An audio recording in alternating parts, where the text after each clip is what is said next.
There were definitely some heated moments this morning when all of this happened between the developer, the tree service, and neighbors who are working very hard to save this tree and another one on the property, which, by the way, the city did issue permits for these trees' demise. Just an average quiet morning in this Lake City neighborhood until chainsaws, heavy equipment, and wood chippers pierced the silence of the sunrise.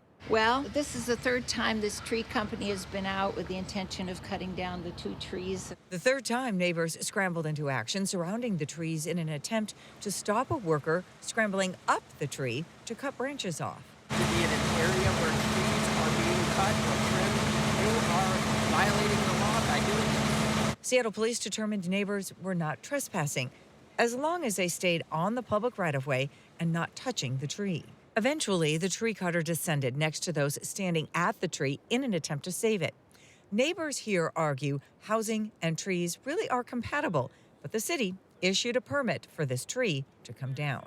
The developer agreed that one of the units they're proposing could be turned 90 degrees and save the tree. But they said we'd have to come up with $100,000. I confirmed with Legacy Group Capital that they did in fact determine the cost to save the tree and that neighbors were not willing to spend their own money to save the trees. And so this is obviously a neighborhood that can't come up with $100,000 to save one tree.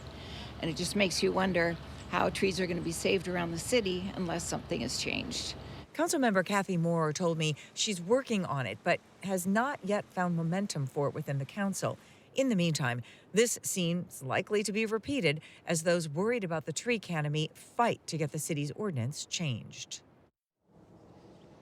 Neighbors tell me that they will continue to fight not only for the 2 trees on this lot right now, despite the permits that are issued, but for every tree in the city as they also work to try to get the city to change its tree ordinance to save more trees. Live in Seattle, Denise Whitaker, KOMO News.